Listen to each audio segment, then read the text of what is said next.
What's up, guys? Welcome back to Michigan Muckraker. My name's Michelle. Today is October 23rd of 2023.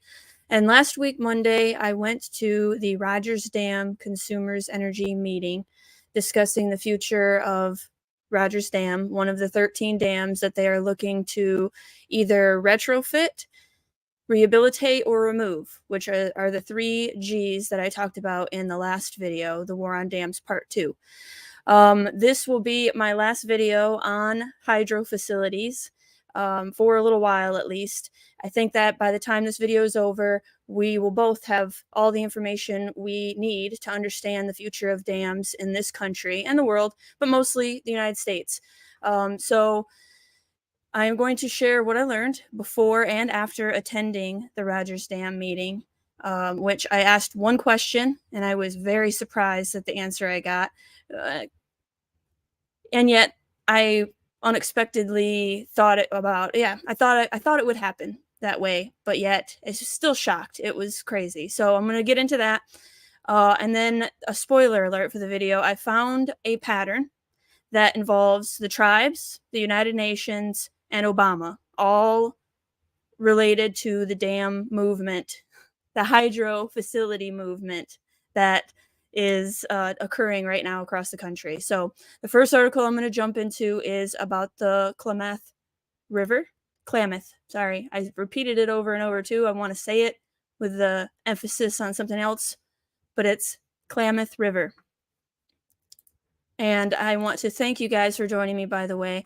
I know it's a lot of information, but it's really important, and I appreciate you guys taking the time to do this research with me. Basically, that's what's going on here. So thank you guys. I hope you had a wonderful weekend. So the winners, the losers, and the landscape that might emerge if the Klamath River dams disappear. Klamath. I will get it. Klamath. That's how they say it. Taking down 4 dams in Oregon and California would be a coup for advocates of dam removal. It could also mark the moment when their movement rediscovers a more realistic goal, bringing restoration into the balance with human needs. Very, very important. This was an update from November 18th, a new agreement between Pacificor, the states of Oregon and California, and the Yurok and Karuk tribes may overcome the final unexpected obstacle to the legal framework for removing 4 aging dams on the Klamath River. Nearly 2 decades of work by the tribes, environmentalists, culminated by enlisting both the utility and 2 states to give more financial support for the massive project to restore the river. So that's what we're up against, guys. If you want to keep the dams, then you're up against the tribes, the environmentalists, the United Nations, and the promises that Obama made in 2015. And I have all the proof to show you. In July, doubts were raised about earlier plans to transfer ownership from Pacificor to a new entity, the Klamath River Renewal Corporation, to manage the removal after the Federal Energy Regulatory Commission ruled that this company needed to remain liable for costs related to the dam's removal. To this end, FERC ruled that only a partial transfer of the license to operate the dams could take place, leaving this company potentially liable for tens of millions of dollars in unexpected costs. So think about Pacificor as Consumers Energy. It's the same concept, the same kind of state private business relationship. And so this thing that's happening over in California is, something that could be happening exactly like that here. That's why I brought this article up and this situation, because obviously it's the biggest dam removal project ever, and 4 dams, which we're going to get into, $500 million for 4 dams. And we're talking about 13 here in Michigan. So, and by the way, they do say that it's $1.4 billion to relicense all the dams. But if it's $500 million just to remove 4 dams, and then we're talking about 3 times more, it would be about the same price to remove all the dams as to relicense. But it's not really about money, and we're going to get into that. Now, the revision of the Klamath Hydroelectric Settlement Agreement would transfer the license to the River Renewal Corporation, and to the 2 states of California and Oregon, ensuring that the new owners would have the financial wherewithal to cover new costs. Funds to pay the dams for the dams removal will include $200 million from the company, raised from ratepayers. So Consumers Energy ratepayers, think about that, would be paying for the removal. And that's another thing. At these, I went to the Hardy Dam, Croton meeting that Consumers Energy held. And then I went to Rogers Dam, and both times they did this thing where they tried to make the people that live by the dams feel kind of guilty for trying to even ask for ratepayers across the state to pay when we're the ones that are benefiting from the dams. But both times it was pointed out that it's not just the people that live around the dammed areas that benefit. We have people from all over the state and probably from other states that come up, especially hot boat weekend on the Hardy Dam Pond. Like there's cigarette boats and such. Like those boats are coming from the cities. Everybody enjoys those rivers or has the opportunity to enjoy the Muskegon River, all the rivers. It's not just the Muskegon that has dams being removed, but because it's the river that I live on and I've been fighting for, that's why I know more about that. But again, so $200 million from the ratepayers, and then $250 million from California bonds originally designated to pay for water projects. So the taxpayer and the ratepayer, which ratepayers are taxpayers, so they're double dipping there. And so basically, the people that didn't want their dams removed are the ones that are paying for them to be removed. A press release issued by the signatories of the agreement said, adding to the states as co-licenses provides assurances the project will have sufficient financial backing. So I went over in my part 2 of the War on Dams a lot of the details here. So I'm going to, in order to save time, because I have a lot of information to share, I'm going to try to stick to the highlighted areas. Such an effort is, in many ways, without precedent. Removing the dams would involve the drawdown of the 3 reservoirs and the release of their built-up sediment over several years, as well as the removal of over 1 million cubic yards of earth and 10,000 tons of concrete and metal from the structures themselves. So to give you an idea of, the significance of this plan. And again, this is only 4 dams, and none of them are as large as Hardy. Hardy is 134,000 cubic feet of water it can hold, and the highest one here is like 77,000, so almost double the water that it holds. So a much bigger project. As operators like Pacificor begin to embrace dam removal, it is becoming, if not commonplace, at least less remarkable. Hundreds of dams around the country are gone, and anti-dam efforts have accelerated. Major dam removals, like those on Washington's White Salmon and Elwha rivers in 2011 and 2014, respectively, proved that large-scale removal is feasible. They are also providing evidence of ecosystem recovery. But there is a real, if subtle, change in the discussion. This may be the moment when opponents of the dams abandon the vision of pure restoration of the river. Pacificor's pro-removal stance tracks both shifting public opinion and economic realities. An early round of negotiations with government officials promised limited liability and a $250 million funding package for removal that made a relicensing estimated $400 million cost nearly twice as expensive as removal. There you go.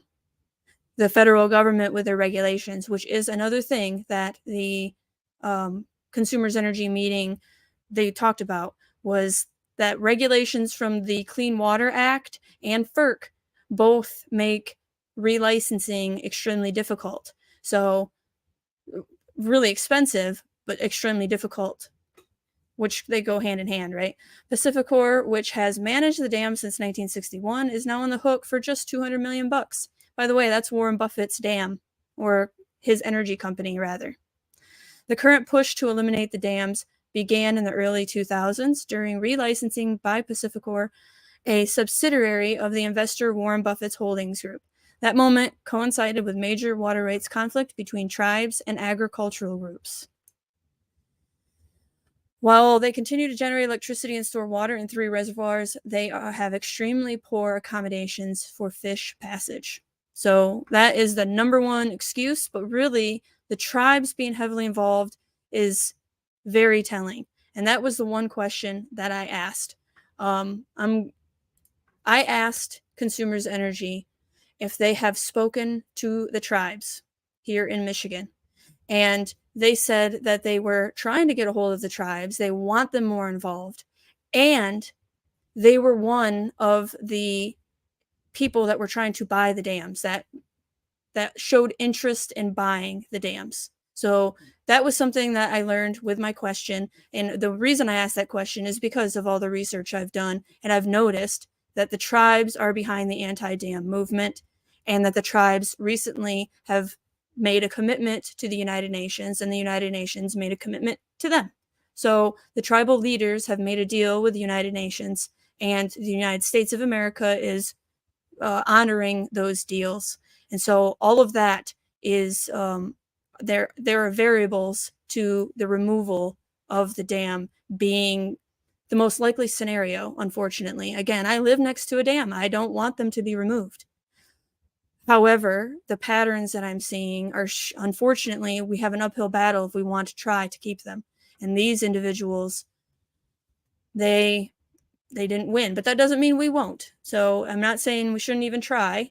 I'm simply saying that there's a huge anti-dam movement that we need to be aware of, and there's power behind it, government power. Come down here, even though a recent federal agency ruling may complicate the economics of removing the dams entirely or breaching them, allowing water passage, they will likely be decommissioned soon. Still, the fight over the Klamath may help reshape environmentalists' goals as they chip away at the legacy of engineers who sought to tame devastating floods and harness the river's energy. The Klamath debate is also overshadowed by the reality that the fish in the land once belonged to Indigenous people who were dispossessed and want a return of some small semblance of their ancestors' life rhythms. So the tribe leaders have made a deal with the United Nations to get some of their land back, and a part of that is dam removal. It's a reality. In 2002, a massive salmon die-off killed tens of thousands Chinook salmon and ignited the modern conflict. Now, problem, reaction, solution. When I looked into this, you can't prove that it was the dam that caused it, but it doesn't matter because that's the narrative. The narrative is the dam was the reason the salmon died off, when really our government probably poisoned them or some crazy crap.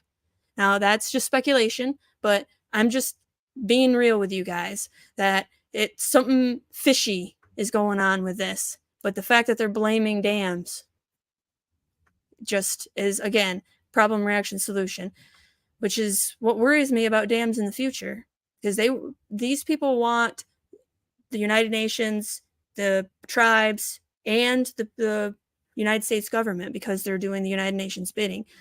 They want, again, the dams, they want the rivers to go back to the free flow, and they want the Wildlands project, right? America the Beautiful. So that's the real reason why the dams are being removed, and the tribes are definitely a huge part. Preserving remnants of the old runs won't restore the Klamath to its once abundant past.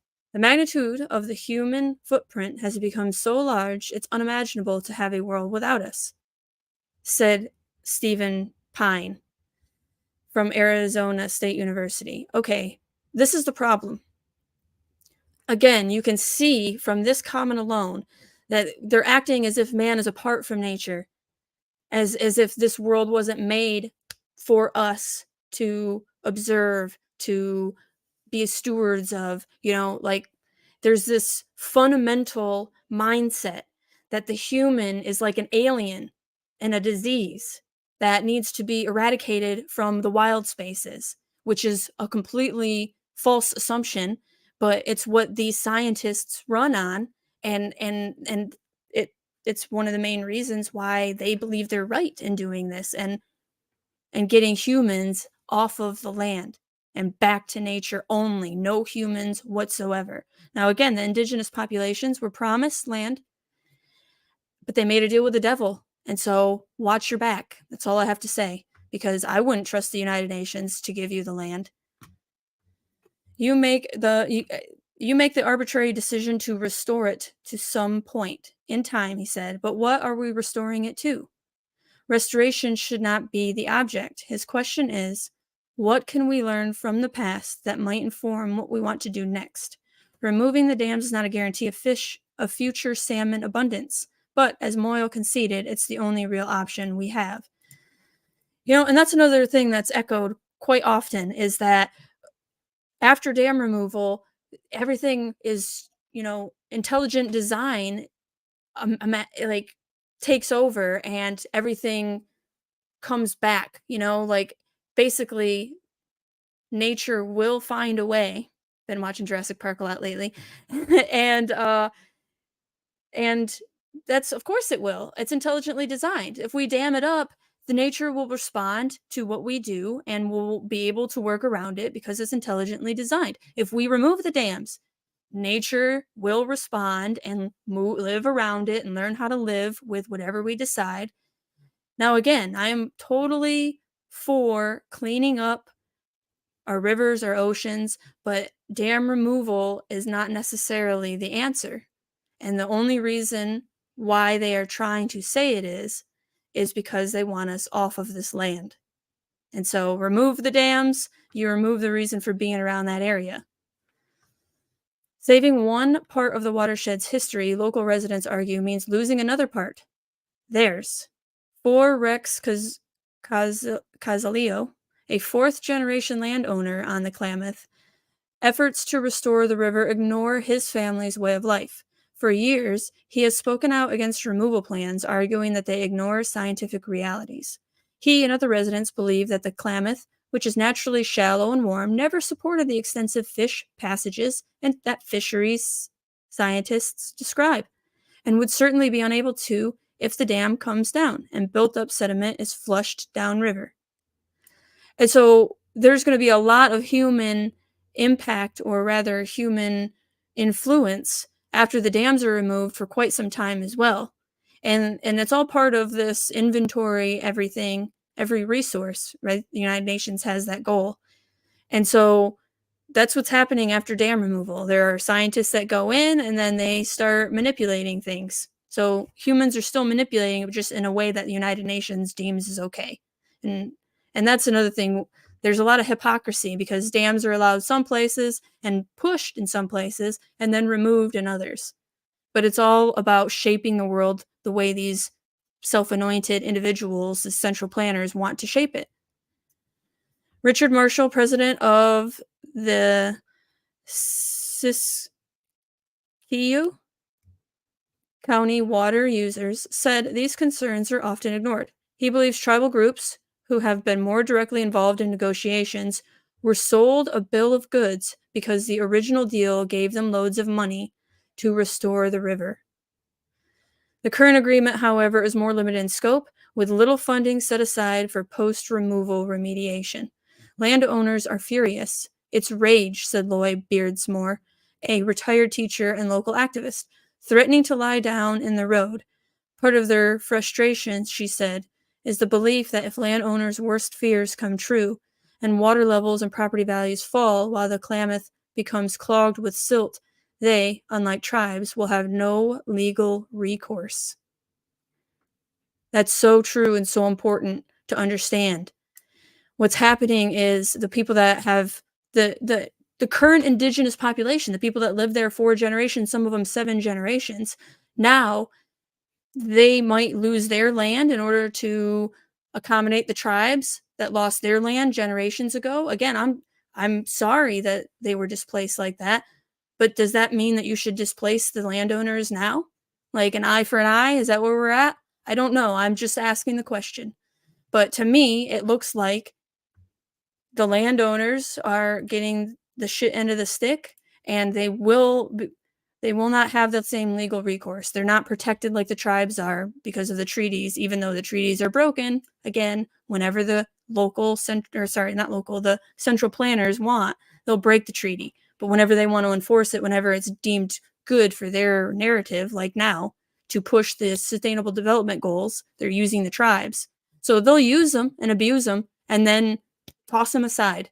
That's what these self-anointed individuals do. And so, unfortunately, the tribes have made a deal again with the devil. The fight, Marshall said, sometimes feels futile. There's a lot of outside funding from environmental groups and special interests that we can't compete with. We're a model place because we're a large area with little population. I say we're poor, but we don't have groups that can throw money at this. I won't say we're poor, but we don't have groups. Okay, so again, I read this article to you because it feels a lot like the situation here in Michigan that's just being set up.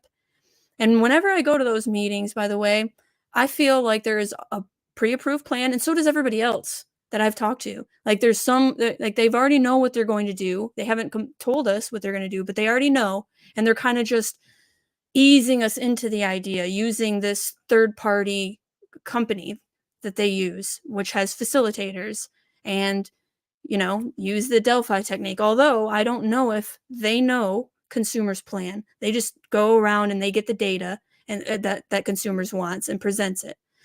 And the data that they're presenting, again, it's acting as if we're the only ones that live around the dam that actually benefit from the dams. And so it's not fair to make everybody else pay for them to be around. But I bet you this all goes down the way I think, unfortunately, the taxpayers, just like here in California, and Oregon's paying too, the taxpayers are going to pay for it. Again, even though they don't even want it, we don't want it to be removed. Residents feel that their voices ought to carry more weight. Pacificor's decision, Cazzolio conceded, will always be the last word, but the continuity and history of knowledge from generations living with the land and water give a far greater understanding and ability to make considered decisions than others, especially when the vested owner's quality of life, future, and community are dependent upon those decisions. Ultimately, the Federal Energy Regulatory Commission's coming decisions on the transfer of dam ownership will seal the fate of the river. Well, spoiler alert, like they did end up approving all the plans, and the removal has started this year for one of the 4 dams. In the decades since, a lack of infrastructure investment, shifting public opinion, and new options for renewable energy have made dams cost ineffective and at times unsafe, leaving utility companies scrambling. Oh yeah, that's another thing that the meeting revealed. So the Clean Water Act made it so you can no longer hold the water and then let it drain to get more energy. So that's why the dams are so inefficient. The Clean Water Act has basically crippled the dam's ability to produce energy. And so I did not dive into the Clean Water Act. I dove into a lot of other documents, but that one is another one that is basically going to lead you to the regulations that have led to the dams being ineffective. Jeff Bodington, a financial analyst who has served as an advisor on dozens of dam removal projects, said, from an electric power value perspective, the new requirements to relicense can be prohibitively costly. If people who are getting the environmental benefits are willing to pay, and electric power doesn't have to pay for all the benefits, then relicensing could make sense. But I can't name a project where that's the case. So there you have it. So they're acting like, hey, if you guys want to pay for it, then maybe you can keep the dams. But again, the tribes have offered to buy it, and that's another thing I forgot to say. When I was at the end of the meeting, I was handing out my little business card to just let people know that I've been covering the dams. I've done a lot of research, and if you want to know what's really going on, please check it out. Well, a DNR woman, and see, I'm new at all this stuff, so I didn't ask her name, and I should have, and I know I made mistakes. But she came up to me and asked if I was involved with the tribes. And I told her, no, I just have been doing a lot of research, and I found that the tribes are very anti-dam, and so they want the removal of the dams. And she said, yes. And I said, even Hardy. And she said, yes. And again, I should have got her name. I should have asked her more questions. I will try to do better in the future. I have no training whatsoever in any of this, but I am trying, and I was very disheartened. Obviously, I don't want my dam to be removed. Um, I grew up here, and so I wasn't happy with that, but I thought I would share that yet the DNR wants to get involved with the tribes. They want to talk to them more, and they are for dam removal as well, which isn't surprising. The DNR is the government, right? Works for the government, gets paid for by the government, will get rewards if they remove them because that's what the federal government wants because of the United Nations.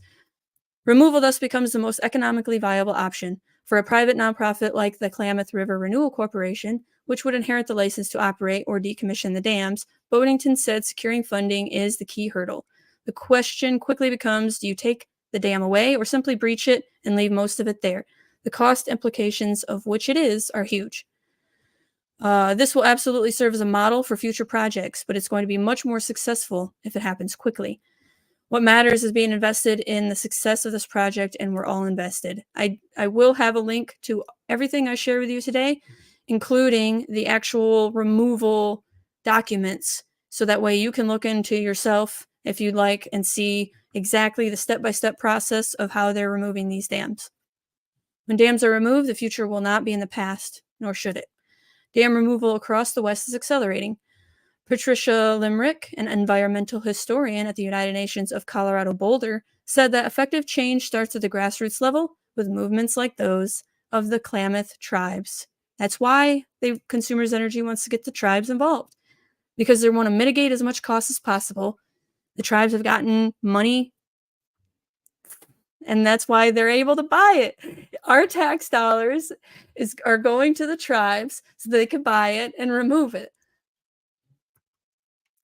FERC's most recent move may not have done the dam removal camp any favor by requiring that Pacificor remain involved and liable throughout the license transfer process. Bob Gravely, a communication specialist at the firm, said that Pacificor remains committed to removing the dams. The ruling would force substantial changes to the original agreement, under which Pacificor would not have been responsible for potential damages. Limerick sees FERC's openness to a range of concerns, including environmental arguments, as evidence of a larger shift in attitudes from construction to conservation and engineering to biology. Changing notions of the West itself help explain both the new willingness to remove dams and growing understanding that when it is done, rivers will still never be what they once were. There was a sense, even in the 1960s, Pine said, that the story of America was a dialectic between European civilization and wilderness, a flawed narrative that ignored the impact of Indigenous peoples. Moving away from the narrative of restoration toward a goal of environmental management will be its own challenge. Beardsmore, for her part, said that even if removal scars the land, the old narrative is too powerful for reality to undermine it, leaving the vision of restoration intact. Awful, I know, I hate it. I have another one to share with a few more details. So that's what it looks like right now. The world's largest dam removal will touch many lives. Come down here. An historic decision made on Thursday in Washington, D.C. holds the promise to change that. The Federal Energy Regulatory Commission's approval of removing 4 dams should set free a huge stretch of one of the West's most important coastal rivers for salmon and reopen 400 miles of habitat, much of which salmon have been unable to reach for more than a century. Again, why couldn't we build fish ladders? Because it doesn't fit the narrative. Getting to this point has taken decades of negotiation and planning, and removing the 4 dams will be massive, $500 million undertaking that many in the surrounding communities still oppose. Again, $500 million for 4 dams. So 13 is going to be close to that 1.4 bill. It's not about the money. Tearing down 4 of its dams won't just open up habitat to boost salmon populations. Supporters say a more free-flowing river will also improve water quality by removing the dam's reservoirs where warm water pools, collects pollution from agricultural runoff, and invites toxic algae growth and bacteria that can cause fish die-offs. That's why they say that the fish died off, because the dam caused the toxic algae growth and bacteria. improve toxic algae growth and bacteria. I feel like it's just like the bird flu. I feel like they're just making up things. I mean, when they talk about environment and weather, like that we've been dealing with since we've been here, weather has been a thing. They act like we're just fragile and we should be scared of everything. Rain, crazy rain. Like it bothers me how constantly they're trying to make us afraid of algae, afraid of teeny tiny bacteria, afraid of everything. And it wears you down. Don't be afraid. Trust your immune system. Know that intelligent design created this place for you and I to exist, and we can be good stewards of this land. Don't believe them when they say it. There is good news. The good news is that we aren't destroying the planet with carbon. Carbon's not a pollution. There is good news. We just have to stop with letting these people create this narrative, this illusion. Tearing down 4 of its dams just won't open up habitat. Sorry, I already read that. In drought-stricken Klamath River Basin, anything connected to water is controversial, including dam removal. Right, if you're drought-stricken, part of the reason you have a dam is to collect water, so that even if you have a drought, at least you have a collective, you have some water there. So whenever they say, and somebody in the comments of my last video said, why are they removing a dam from a drought-stricken area? But they're using drought as a reason to remove the dams. It's like Orwellian. What's good is evil, and what's evil is good. And Inflation Reduction Act actually causes inflation. It's the same concept. Opponents argue these reservoirs are vital to surrounding communities because they provide tax revenue, recreation opportunities, and waterfront property values that will be lost when the dams are taken out. Fear is the real virus, says Zoltan the Man. Thank you for hanging out. And again, for that Whitney Webb reminder, because I've been going down the rabbit hole there, and I appreciate that. But yes, fear is the real virus. It is a mind killer. And with fear, people can make you do really silly things, really terrible things. So definitely no fear, faith instead. Residents in both of the counties surrounding the dams slated for removal would have voted overwhelmingly over the past decade in favor of keeping the dams in place because of the benefits they offer and the potential for dam removal to create problems with flooding and the release of sediment stored behind the dams. Right? Exactly what all the fears that have been brought up at both the meetings that I've been to, the sediment stored behind the dams, and of course, flooding. Some people that were above the Big Rapids Dam that was removed, they lost a lot of their footage, a lot of their land, because the water came up. So that dam was protecting them from flooding. Now, we remove all of the dams. Are those people going to be underwater? Does the government even care? After first trying to relicense the dams in the early 2000s, Pacificor agreed to remove them in 2016 to avoid the cost of building fish ladders that would have been required to help salmon swim upstream. Right, so our government has made it so costly to build the solution to the dam, the salmon run, that instead we'll just pay to remove the whole dam. And yeah, again, it doesn't make sense if it's just about money. Pacificor spokesman Bob Gravely said removing the dam at a cost of $215 million to the utility's ratepayers was actually the cheaper option, and the electricity they generate is easily replaced. It's less than 2% of the utility's supply. Doesn't that sound so familiar to everybody that's been following the Consumers Energy thing, going to these meetings? Like, yeah, it's only, they say 1% here. 13 dams is only 1%. And how is electricity easily replaced? What, with thousands of acres of wind and solar? That's better than a dam? Gravely said dam removal alone will not put more water in the river. Of course not. The whole point of a dam is so that you have more control over the river.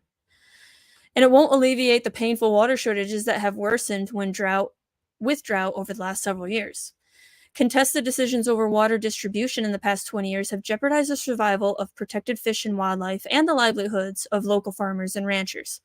This year, irrigation water for farmers and ranchers in the Klamath Basin was cut off to protect threatened and endangered species of suckerfish in Klamath Lake and salmon in the Klamath River. But dam removal isn't likely to help with any of that. So already, again, this is a war on agriculture. Dams don't actually take water from the river, Gravely said. One of the problems on the Klamath is that there's lots of demands for a certain amount of water, and those disputes will continue after dam removal. There's going to be the same water supply at the end of the day. Well, not really, because if you don't have a dam to hold some water, then you don't have the same water supply, right? It was around, the same water supply from the earth, but again, just damming it up just creates, a reservoir for some extras. You got some extras in case you need it. It was around that time that PacifiCorp needed to renew the licenses of its 4 Klamath River dams, and that new renewal required the company to comply with environmental regulations, like adding fish passage that didn't exist when the dams were built. Dam removal became part of a lengthy set of negotiations among irrigators, tribes, and environmental groups over how to resolve the problems in the Klamath River Basin. In 2010, the parties arrived at the Klamath Basin Restoration Agreement, a hard-won compromise that promised land to the Klamath tribes, environmental protection for fish, and some guaranteed water for agriculture. So they were promised land. The water supply guarantees for farmers and ranchers are now missing from the plans, along with the promise of land for the Klamath tribes. Ha! They already cut them out of that. The water supply guarantees for farmers and ranchers are now missing from the plans, along with the promise of land for the tribes. That's what these people do. You never make a deal with them. And yeah, I'm talking about the governments, central planners, the self-anointed pricks that want to tell us how to live. Opponents of dam removal say they're worried farmers might have to give up irrigation water to flush out the sediment stored behind the dams. And they've expressed doubts that dam removal will be all that beneficial for salmon, considering that scientists can't guarantee the salmon won't be harmed by all the sediment flowing down the river after the dams come out. This is seen in many respects as a grand experiment. We're going to try it and see if it works, says Brandon Chris, Board of Supervisors chairman in Siskiyou County, which is home to 3 of the 4 dams slated for removal. Our concern is it won't. And then if it doesn't work, we have all the problems, but none of the solutions, and we're left holding the bag. And unfortunately, that's probably what's going to happen. He says that the dams benefit surrounding communities by providing tax revenue, job, recreation, and lakefront property on the reservoirs. And all of that will be lost when the dams are removed. Yeah, what my mom always says is all the parks, all that money for the parks. And again, I use my mom. I love her. She is a good woman, but she just does not understand that the government doesn't have her best interests in mind. I learned that lesson when I joined the military. So I wish I could get her to see that, yeah, they don't care about the parks. They don't care about us. They don't care. They have a plan. And if the dams are to be removed as part of their plan, they don't care. And it's a sad state because, again, governments should be afraid of their people. People should not be afraid of their governments. V for Vendetta, definitely top 5 favorite movies. About 300 people who live around Copco Lake, the reservoir above Copco 1 Dam, have already seen their property values drop in anticipation of the lake disappearing with dam removal. Earlier this year, the Siskiyou County Board of Supervisors sent a letter to California Governor Gavin Newsom outlining the cost of dam removal to the county and its residents. They listed new flood risks, impacts to water wells, lower property values, and property tax losses among their concerns. The board asked the state to put an additional $50 million into the mitigation fund and to direct $25 million in funding to the county to cover its losses. So there you go. We'll get some 25 mil, maybe, for the county to appease the people that lost their property value. What's funny though is that the dam in Croton gives $40 million, raises $40 million worth of property value for just that one dam alone. So that county would need more than 25 million if they're losing 40 million in just property value to cover their losses. We're limited on revenue in a rural county, Chris said. Our libraries are already volunteer. Fire departments are already volunteer. We need that tax revenue to keep deputies on the street, to keep people safe. Sound familiar? This area, we have volunteer fire department. I don't know about the library. I think you have to pay to go to the library, so people might be paid. Science has generally ignored the human response to dam removal. This is a major change in the basin that has the potential to really benefit folks in terms of bringing people together, and we want to document that. So, this is a good thing. And if you don't think so, you're wrong.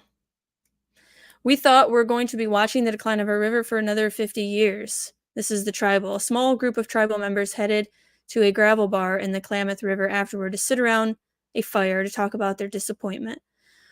We thought we're going to be watching the decline of our river for another 50 years, and it brought to the forefront that we needed to dramatically shift what we were doing and start asking for dam removal, Myers said, and then it kind of spread this fire. We know that if we fight and we live and work to restore our landscapes, that we will return again because we've seen it happen. And I think that's what drives us so passionately towards dam removal, because we know that what the salmon can do. So, and then there's a Bureau of Reclamation.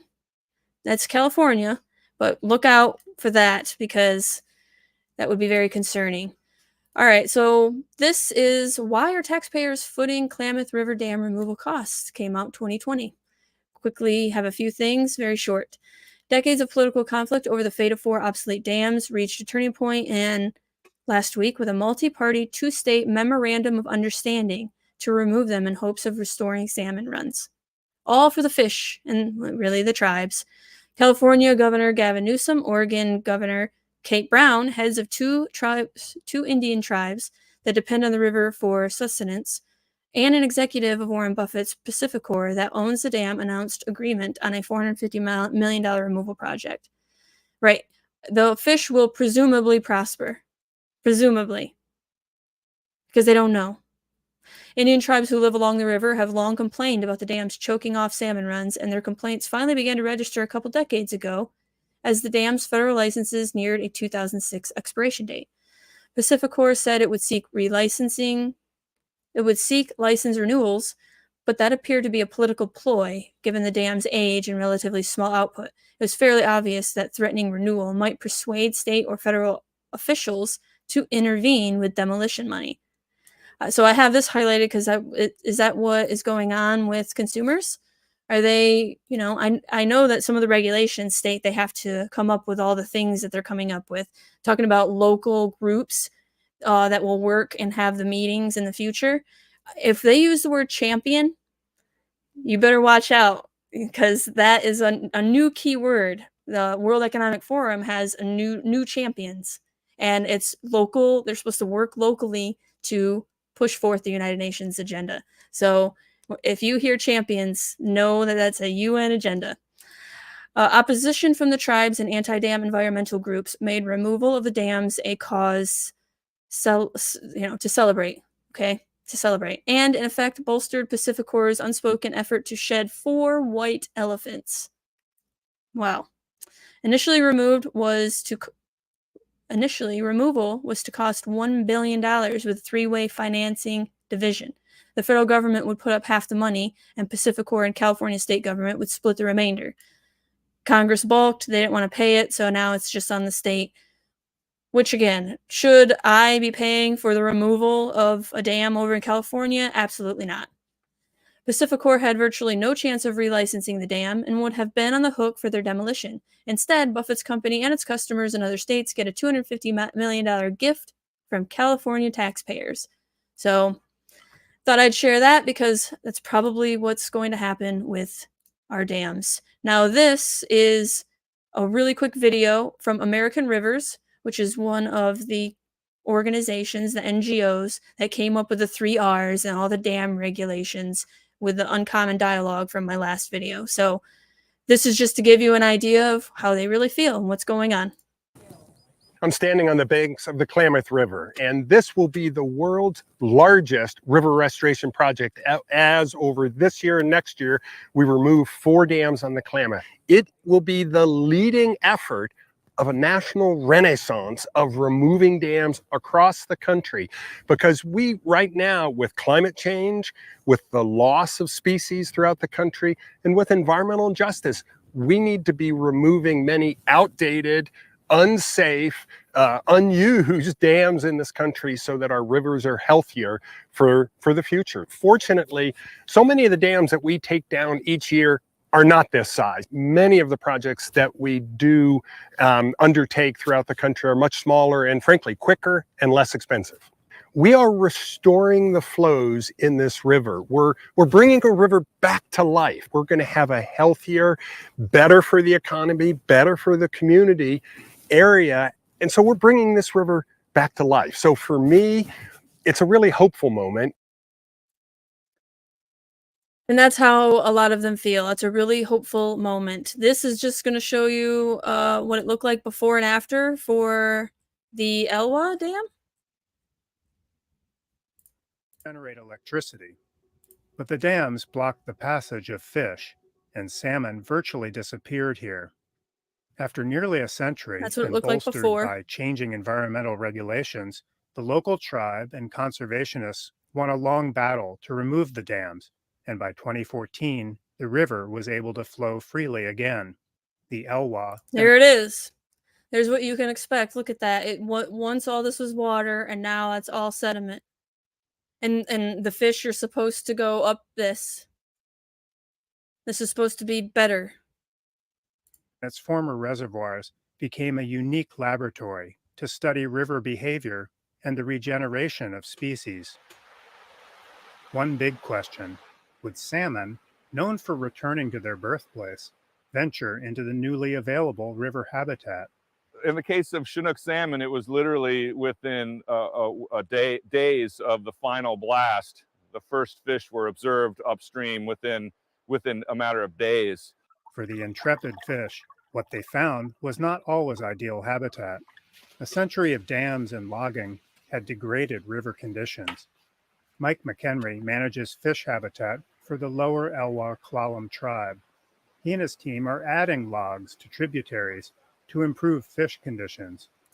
Wait a minute. So you're adding logs, like semi-damming them up because the river runs too fast without dams and certain fish can't live without dams. It's like these structures have been really effective at slowing the river down. When you do that, you start to form habitat features. But I thought humans weren't supposed to be involved. You know, it's just this constant hypocrisy. It just drives me nuts. You keep going and look at this. Gradually, but the finer silt clouded the river and caused some loss of fish in the first years. But over time... So it's for the fish, but and of course, look at this. This is all the sediment from the dam removal. The river transported most of the sediment to its mouth, creating 120 acres of new estuary habitat. All that landform that you see in front of us here. Something else was living there, and now you just decimated it. That's the thing. These people don't think about that. They don't care about all the fish that lived there before, and we're just fine. Everything was fine. Everything evolved and worked around the dam. And it will work around here too, but the whole point is you've destroyed people's livelihoods by removing the dam and destroyed fish habitat, all in the name of saving fish, allegedly. Used to be sediment contained in the reservoirs. What it has done is revitalize this coastal area in quite an amazing way. Revitalize. This is revitalization. All this. Doesn't that look revitalized to you?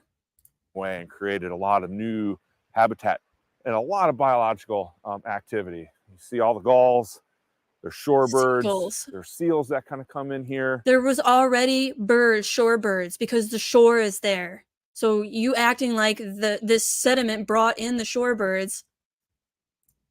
And where the reservoirs once were, restoration teams have started young forests growing. Over 400,000 native woody trees were planted and thousands of pounds of native grass seeds.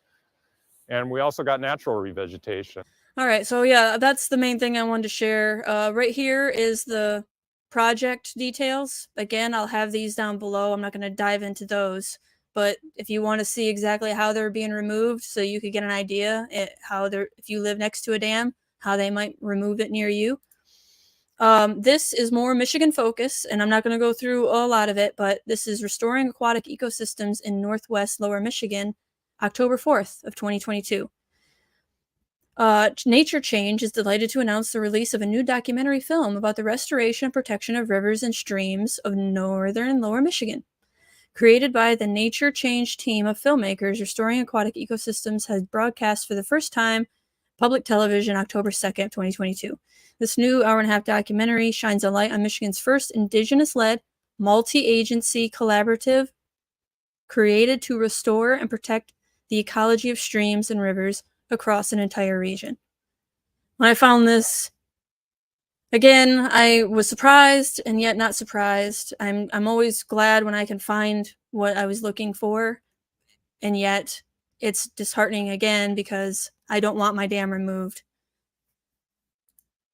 So sad. God made this world beautiful and perfect, and these people ruin it for just a few bucks. Yes, I agree. And you know what? It's not just a few bucks though. It is about power. Ultimately, this is all about power and inventory and control of every resource on this plane of existence. That's the goal. And that includes you and I, which is why they wanted to put a chip in, they wanted a digital ID and a chip in your hand. Right now they're talking about your hand. And it's not a conspiracy. They're doing it. They're doing it in the Netherlands already. Or was it Sweden? Could have been Sweden. Working in relative obscurity, this little-known collaborative has already received over $18 million in federal grants from the USDA's Natural Resource Conservation Service and more than $30 million in local matching funds. The work completed so far has included replacement of undersized culverts with timber bridges, the removal of old and failing dams, and the purchase of conservation easements to prevent urban development on farmland, particularly fruit farms. And so, yeah, real quick, just a few minutes of this just to give you an idea of what's going on here in Michigan specifically right now.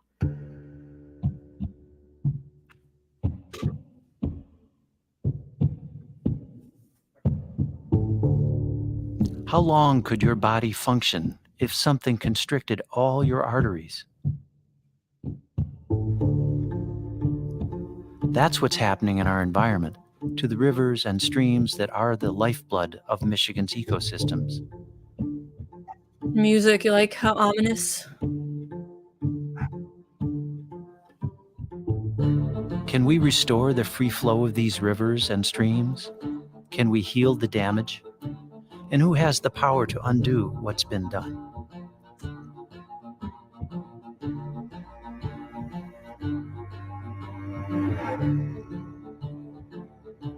This part reminds me of The Witcher, music-wise. Well, as a Anishinaabe Kwe, which means I'm an Anishinaabe woman, and a woman who's been doing water conservation work for 25 years, I'll give you the cultural perspective. When I look at this river here, what I see is the veins of Mother Earth, and that water that flows in this river is the lifeblood of Mother Earth. And it doesn't just sustain life from Mother Earth, but every living thing, all of our relations. So it's very important that we let this river function naturally as it should. Streams naturally carry sediment, carry nutrient, and carry wood. And within that, life exists. And so you have a variety, a diversity of life that exists within this wood, this aquatic habitat. But when you block wood, you block sediment, or you block aquatic organism passage, then you've got a problem with this being a healthy stream. So it might look pretty, but it's not good. So I will not go through all this, but this one part right here talks about regulation, and then I have more to share. Changed our world is in the 2014 Farm Bill. We saw the birth of the RCPP, Regional Conservation Partnership Program. It was the first time ever that USDA, NRCS, the Natural Resources Conservation Service, had taken a piece of the Farm Bill funding and offered it up to solve locally defined problems oriented around these collaborations.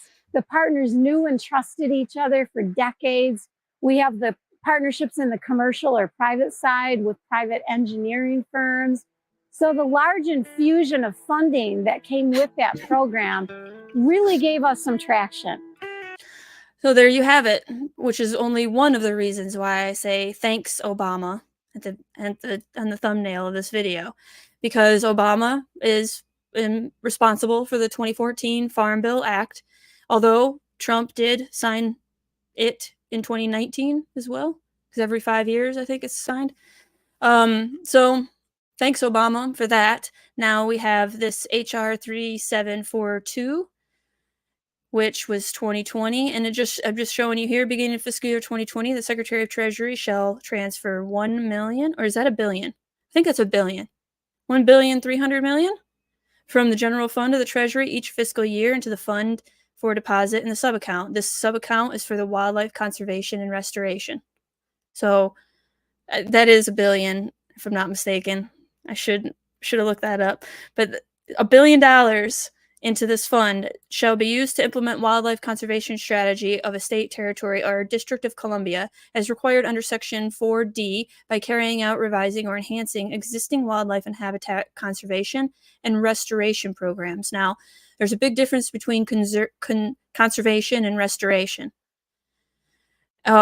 Restoration is no humans, and I'll show you the definition of both, and conservation, humans are involved.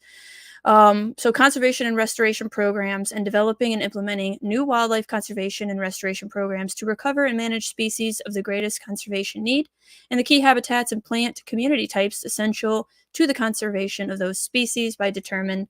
So yes, lots of money, Recovering America's Wildlife Act of 2019, which was was Trump. So again, throughout the entire time since 1992, when they went to Rio, it's been a bipartisan thing. The United Nations has used both Republicans and Democrats to get into the United States regulatory agencies, okay? But Obama, thanks Obama, in 2015, reestablished our promises to the United Nations, which I'm going to get into because it's involved with this dam removal scenario. So, International Anti-Dam Movement.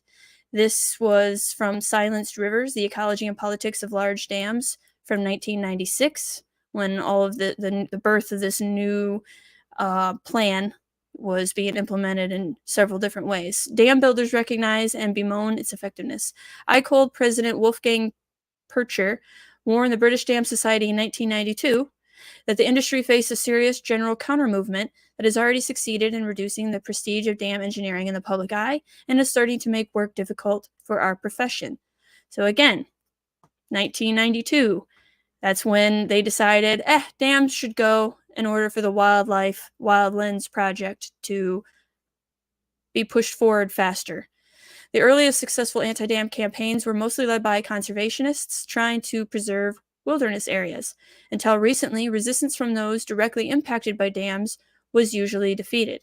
Since the 1970s, however, directly affected people have gained the power to stop dams, mostly because they have built alliances with sympathetic outsiders, environmentalists, human rights and democracy activists, peasants and indigenous peoples organizations, fisheries and recreationists. So those are all fishers and recreationists.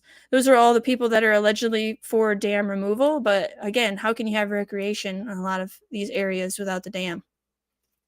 Dam opponents are not just antis, but are advocates for what they see as more sustainable, equitable, and efficient technologies and management practices.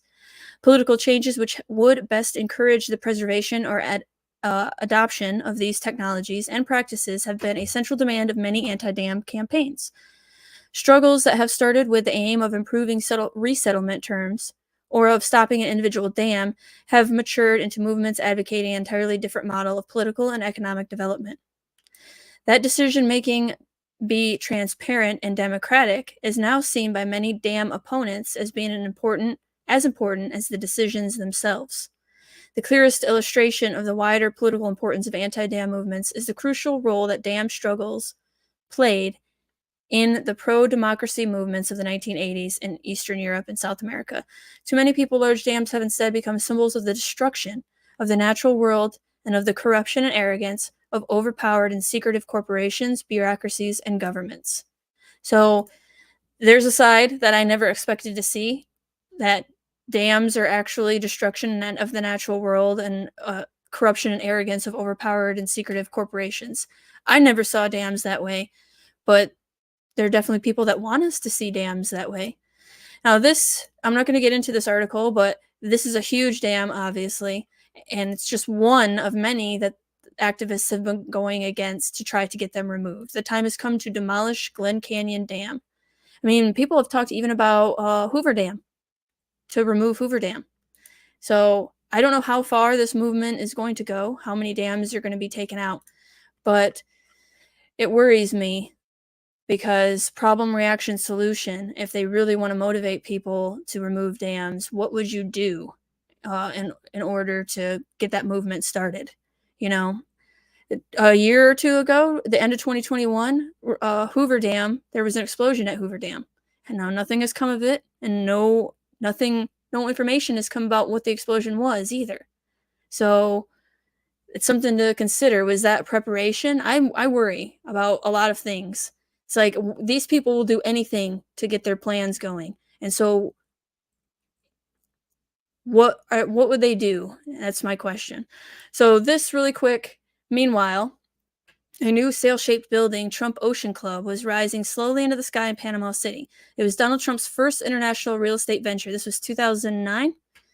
When the Panamanian president and American president to-be met at the skyscraper's ribbon cutting, they traded public praise. Everything you touch turns to gold, Martinelli told Trump, according to the Christian Science Monitor. Trump called Martinelli a great businessman and a great president. Trump invited Martinelli to his own inauguration in 2017, even though the former leader was by then living in a luxury condo in Miami after fleeing embezzlement and wiretapping charges while in office. So I have not looked into that myself, so I don't know. I just thought that was interesting. I didn't know any of that. Now, this is the really interesting thing. Trump had not yet become a climate denier in 2009. That year, he and scores of other business leaders signed a letter in New York Times urging President Obama to take meaningful and effective measures to control climate change.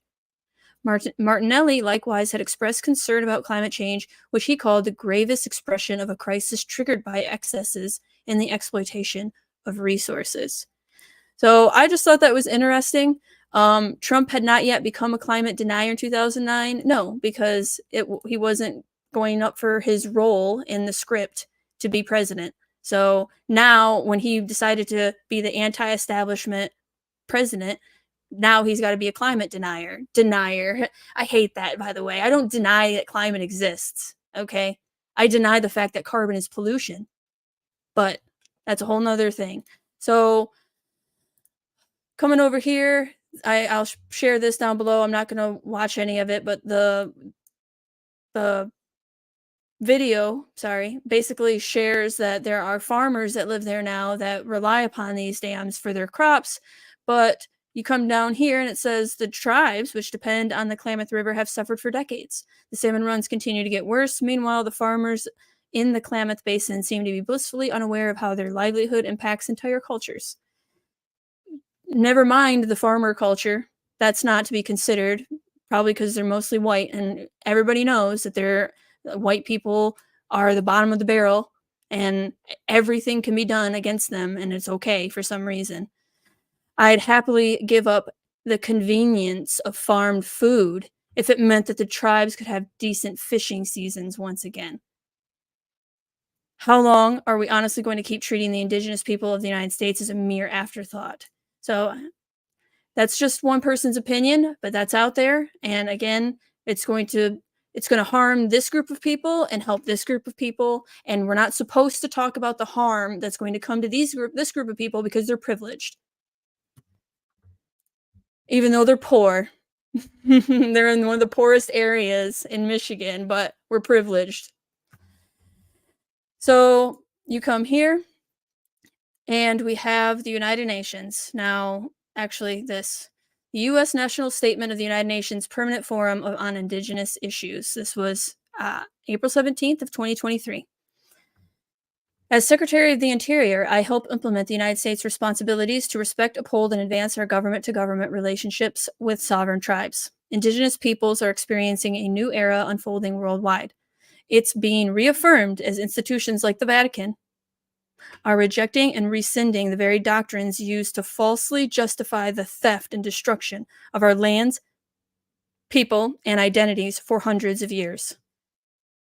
I hope you're getting this. The Vatican is also pushing the Sustainable Development Goals. You can look into it yourself, but the Vatican is helping empower the tribes to take back land. That's what's going on. Indigenous knowledge, investments in tribal communities, and native world views at more and more decision-making tables can usher in a world that future generations deserve to inherit. Again, the tribes are going to help with the Sustainable Development Goals. Since stepping into office here in America, President Biden has launched. Good morning, Connie. Thank you for joining me. Hopefully, I can show you the pattern that I see with the Indigenous populations. And again, I don't have anything against Indigenous people themselves. The tribal leaders, just like the leaders of the United States of America, have sold us out.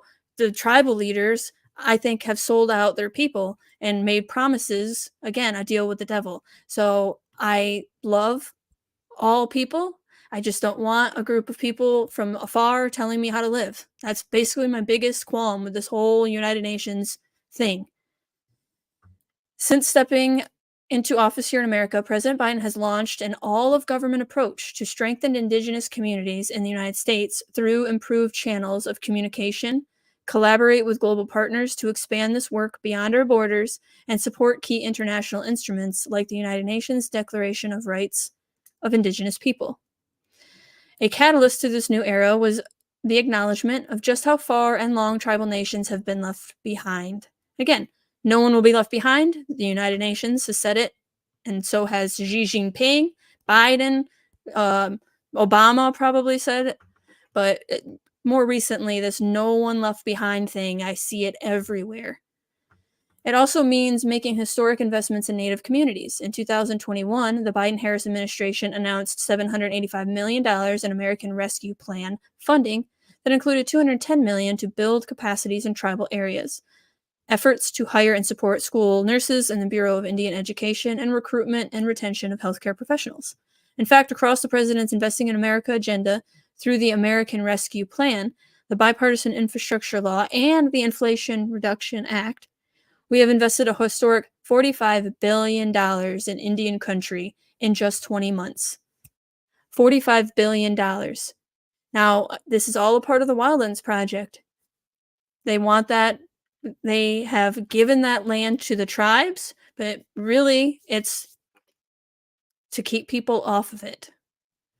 In fact, across the president's Investing in America agenda through the I just read that. These investments span across education, economic development, cultural preservation, and importantly, tribes work in the face of the climate crisis. $45 billion to help tribes work in the face of climate crisis. Climate crisis? I think that's what I said. Climate crisis. The United States is leveraging an essential yet globally underutilized tool to address our interlocking climate and biodiversity crisis: Indigenous knowledge. Through it, we are creating new opportunities for our original stewards of our nation and our department. Last month, President Biden announced the designation of Avi Kwa Ami, over 500,000 acres in southern Nevada, as our country's newest national monument.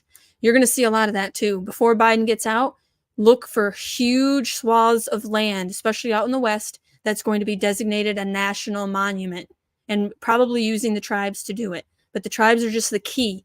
That they're the excuse for the government to do their America the Beautiful plan and to get it implemented. They're the catalyst. They're being used. These tribes are being used. And again, they were promised a lot of things. Can't trust their promises, though. And the tribes of all people should know that. But they made a new deal in 2020 with the United Nations. Through this designation, the Fort Mojave Indian Tribe, along with other tribes holding ancestral and cultural ties to the region, will use their traditional knowledge to co-steward these lands in partnership with the department. We are advancing language revitalization efforts in partnership with Native Hawaiian and Native American communities so that communities can rebuild what was taken. I just want to remind you guys that Maui, it was the poor Indigenous area that got burnt to a crisp and no water. They had no water. And it was the tribes themselves that were in charge of the water. It's awful, that whole situation that happened.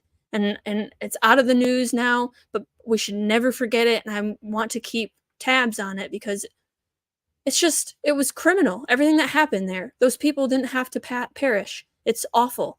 And it just reminds me of that. The Native Hawaiians were the ones that got screwed over by their water policies. The knowledge and traditions that only language can unlock will be passed down, and in this regard, we are proud to further the International Decade of Indigenous Languages, another United Nations initiative. But this work cannot happen in a vacuum. Nations must address the violence and severe gender inequalities that persist for Indigenous communities globally, particularly Indigenous women and girls. Almost everything that the United Nations is doing and what our government in turn is doing, they talk about, in particular, women and girls. And I keep thinking, why? Why are they doing that? Why are they targeting women and girls? Now, of course, they say it's because we've been left behind. But what that means after watching all the World Economic Forum videos is that women and girls are not in the workforce as much. They're not a taxpayer or a worker bee, and they want us to be worker bees. And another thing that helps is kids won't be raised by women. Kids will be raised by the government, by the state. So there's reasons why they're going for women and girls that are not good at all. If we do not empower women everywhere as innovators and leaders, our global climate goals cannot truly succeed. So as innovators and leaders, they want to empower women. They keep saying that. And I'm all for women being empowered, but you can't trust them. So you have to think, what do they want out of women and girls? Why do they keep pointing them out? And the first thing I think is childcare. They want our children. If we are going to collectively heal from the wrongs of the past while building the world we all deserve, Indigenous peoples everywhere must be brought into the fold. Now, of course, I don't want them to be left behind if they don't want to be. But really, when they say that no one left behind, it's no one's going to be left alone. Now, this is what I was talking about with another Thanks Obama. This just came out April 5th, 2023. How to Renew American Leaderships of the SDGs. In September of 2015, in stirring remarks at the United Nations, President Barack Obama unequivocally committed the United States to achieve the Sustainable Development Goals. This is Brookings.edu.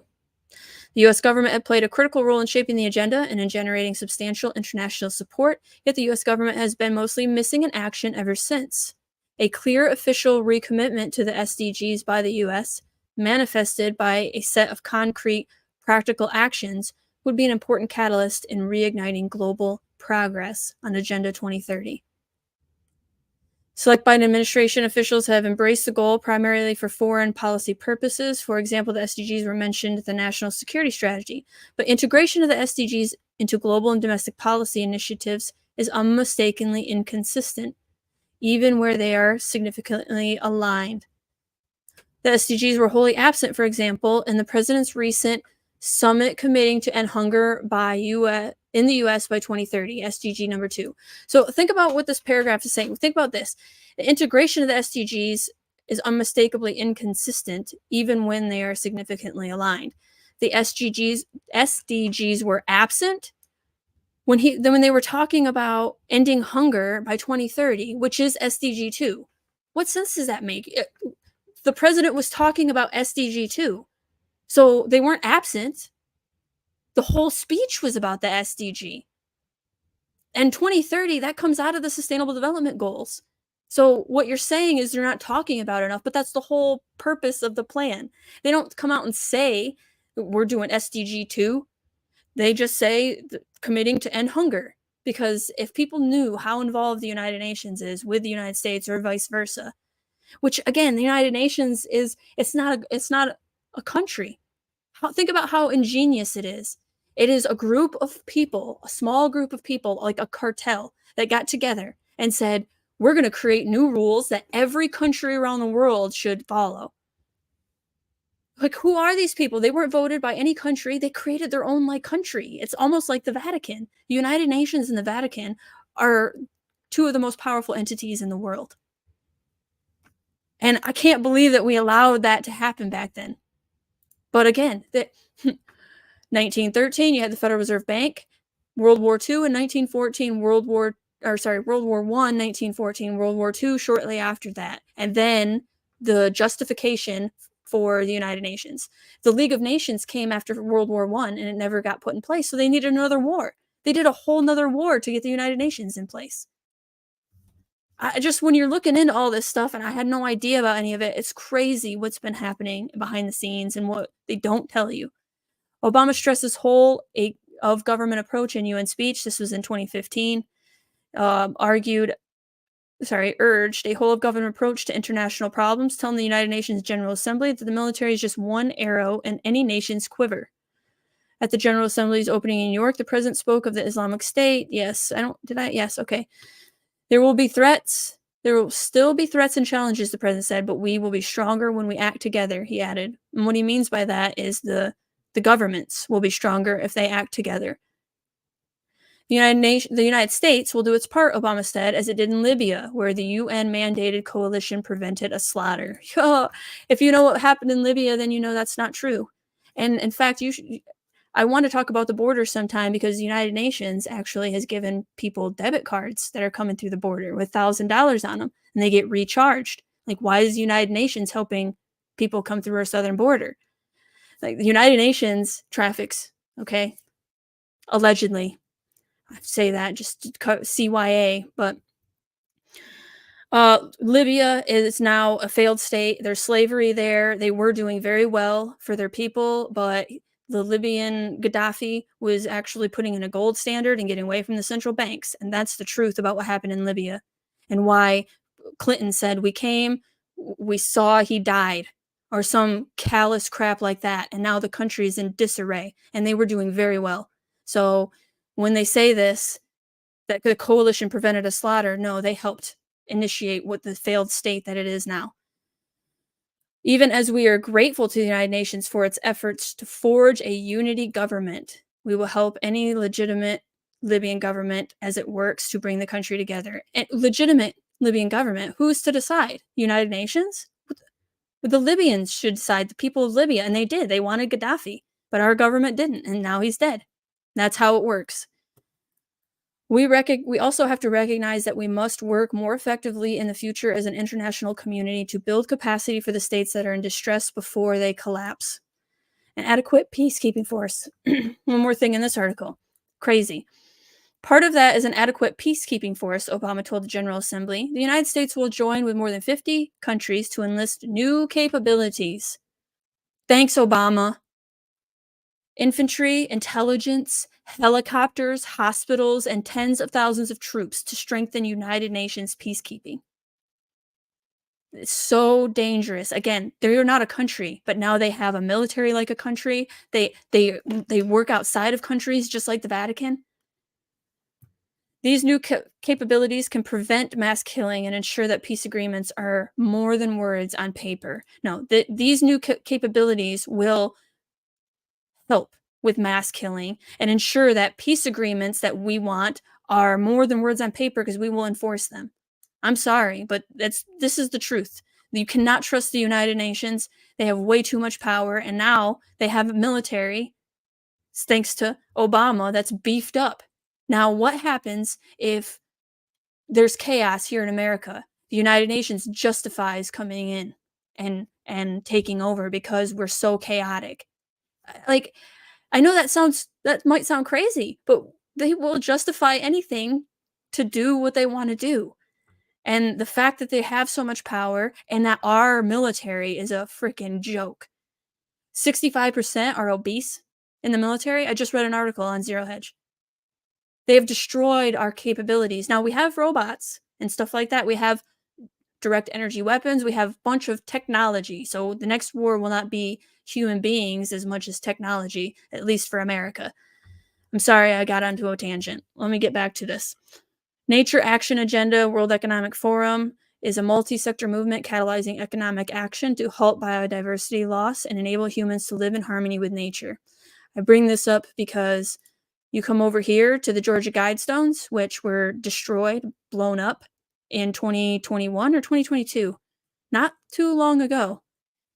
Now, who put them there? Nobody knows. People think Ted Turner, but these Georgia Guidestones were a guide to humanity to help the world be in balance with nature. And what does this say? Maintain humanity under 500 million and perpetual balance with nature. That's the very first tenet. 500 million. Right now we have 8 billion. If people believed this, then they would have an ends justify the means situation where we're not in balance with 8 billion. We need to get down to 500 million. That is 7.5 billion people need to die. That is what this is saying in order for us to be in balance with nature. So when you hear the World Economic Forum, United Nations talk about balance with nature, think about that some people think this is balance with nature, that there is absolutely a depopulation agenda for some of these eugenicists, and it's dangerous. All right. Building an inclusive, sustainable, and resilient future with Indigenous peoples, a call to action. This is just more proof. I wanted to show you more pieces of the puzzle to show you the pattern of why I think that the Indigenous populations are being used and abused by the United Nations to implement their wildlands, or America the Beautiful is what it's been renamed. In November of 2020, the 5th anniversary of the SWAP Indigenous Peoples, CEB, took the opportunity to revitalize the action plan and strengthen collective and coherent UN system efforts by endorsing a call to action on building an inclusive, sustainable, and resilient future with Indigenous people. The call to action was developed through the Interagency Support Group on Indigenous Issues and approved with high-level committee on programs. They're going to ensure more systematic participation of Indigenous peoples in United Nations processes and initiatives that affect them. Strengthen targeted actions at the country level to support the rights of Indigenous peoples and learning from good practices. Ensure greater accountability and visibility for the action plan, and strengthen the disaggregation of data on Indigenous peoples to ensure greater visibility of Indigenous peoples and their situation. Hey, warning to the Indigenous tribes that whenever they say data, they want your data. They buy and sell your data. It's part of the categorizing, inventory, and management of every resource on this plane of existence. Your resource, Indigenous people, they want your data. And so that was probably one of the things that they were promised. Oh, Connie says, women and girls are commodities for the globalist. Yes. There's many different things, warning flags that pop up for me, but you are absolutely right. A commodity. That's a good way of saying it. And they talk about the World Economic Forum meetings all the time, about how they need to get involved in the market. They just want worker bees. They want worker bees. And again, they don't want moms to raise their children. They don't even want moms. They want like a children of men situation. And again, I'm not even exaggerating. They incubators, like machines, like some Matrix kind of stuff. Like they don't want humans to have babies anymore. But if you could think about the psychological effects of being born in an incubator and not in a womb to a human, like it's just further. It's part of that transhuman agenda. That's why transgender and transhuman. You're not a man or a woman or a human being at all. You're a transhuman. You're part human, part machine. So you don't need gender, and yeah, it's all connected. It's this huge web, the spider that has taken over the world, the spider web. The United Nations General Assembly adopted Declaration of the Rights of Indigenous Peoples in 2007, establishing a universal framework of minimum standards for the survival, dignity, and well-being of Indigenous peoples, and elaborating on existing human rights standards and fundamental freedoms. Okay, so I will leave this down below. I have more to share that has more details. First draft of the post-2020 Global Biodiversity Framework. Framework includes 21 targets for 2030. At least 30% of land and sea areas, global, especially areas of particular importance for biodiversity and its contributions to people, conserved through effective, equitably managed, ecologically representative, and well-connected systems of protected areas and other effective area-based conservation measures. This is the UN Conservation Biological Diversity Secretariat. That was 2021. This is the America the Beautiful Challenge, but just the United Nations name for it. A 50% greater reduction in the rate of introduction of invasive alien species and controls or eradication of such species to eliminate or reduce their impacts. Reducing nutrients lost to the environment by at least half. Nature-based contributions to global climate change mitigation efforts, at least 10 whatever, some made-up crap. Redirecting, repurposing, reforming, and eliminating incentives harmful for biodiversity in a just and equitable way, reducing them by at least 500 billion a year. So that framework, with that framework in mind, we have this.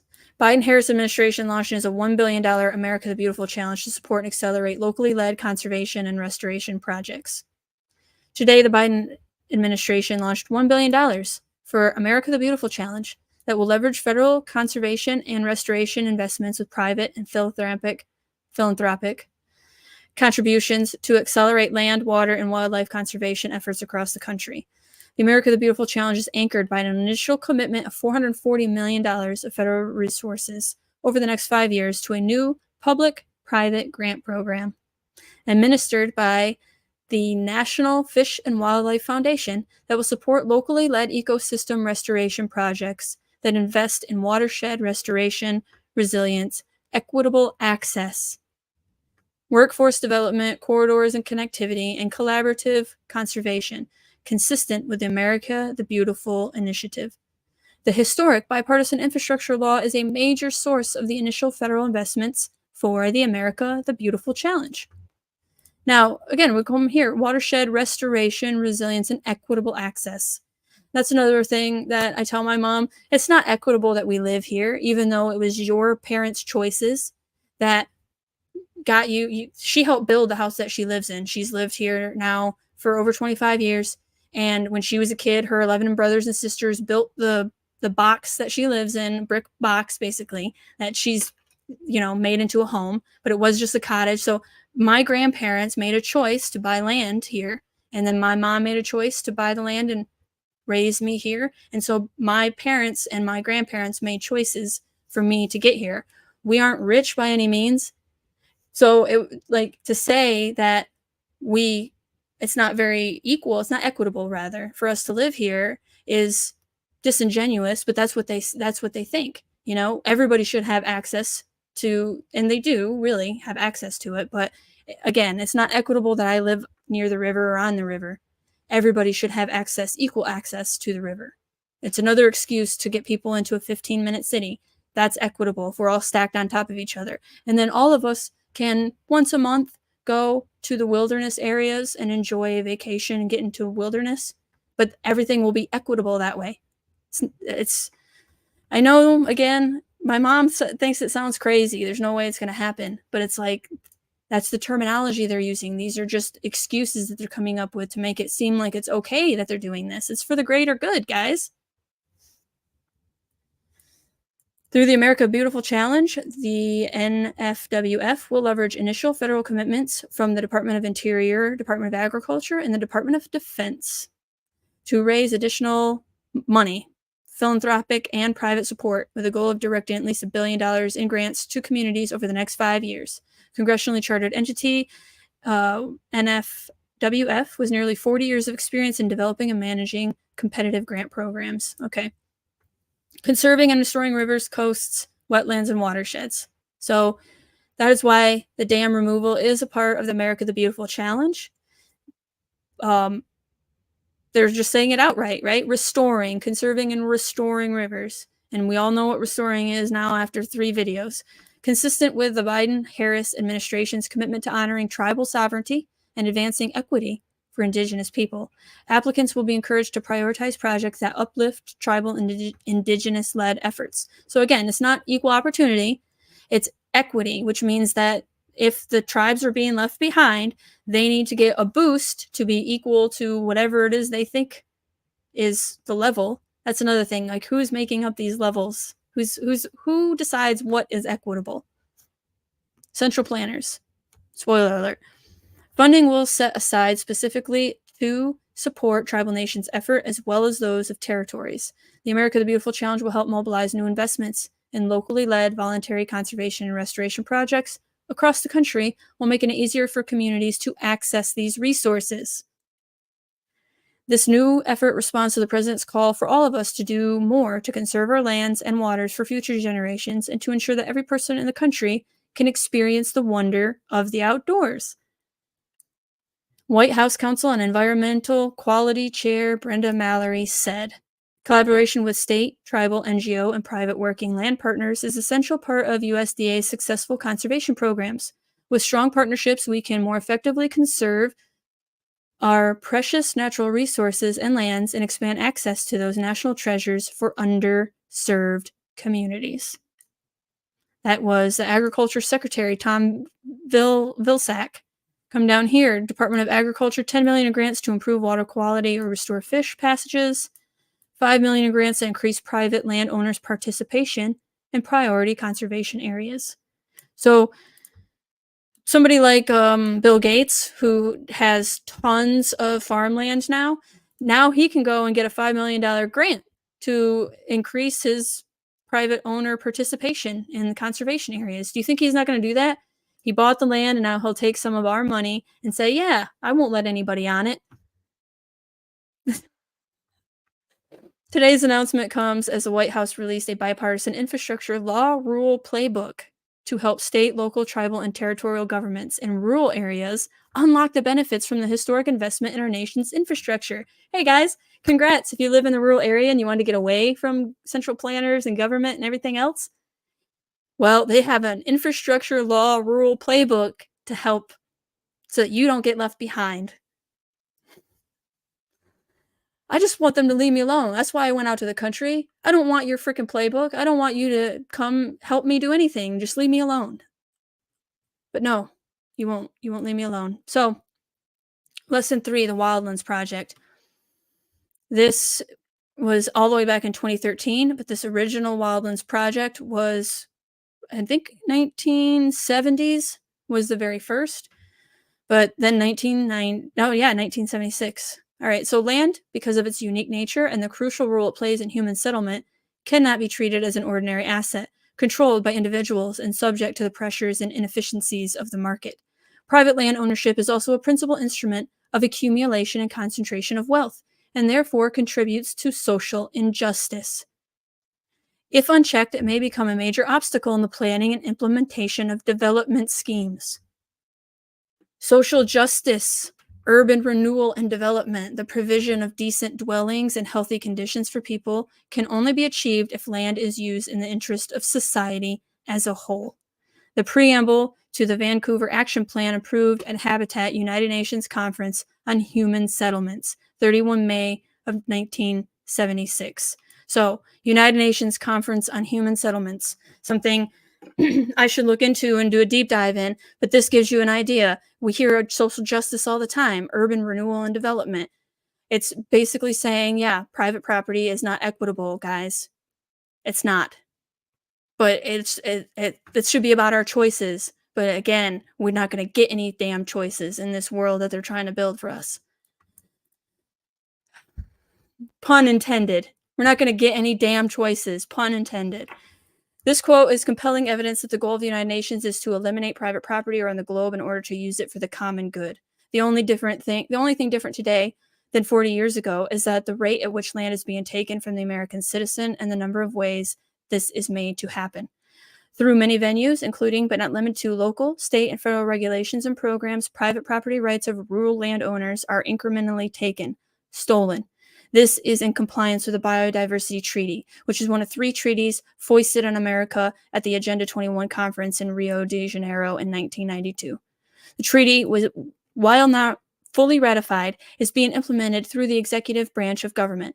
This treaty spawned the Wildlands Project. The intent of the Wildland Project is to gain control over and then return at least 50% of rural land in the U.S. to the condition that predates Columbus's arrival.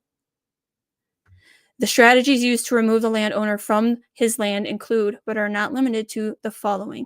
Land is taken by denying water and or grazing rights to farmers or ranches, or limiting their use of pesticides and herbicides, which in turn will force the farmers and ranchers out of business, causing the land to possibly fall into the hands of the federal government.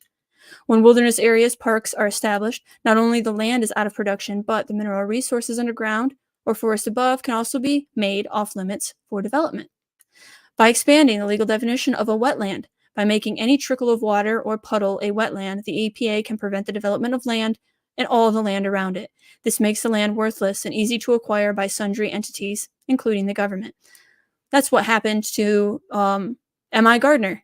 It was a freaking trickle that went to Lake Huron that prevented him from building a greenhouse on his property that he built. That he bought, that he could not build what he wanted, his dream of a greenhouse, which would be great, right? Food is good. An endangered species is located within a forest. Then large areas around this area are made off limits to development, and once again, the land loses its value and is easily acquired by the government.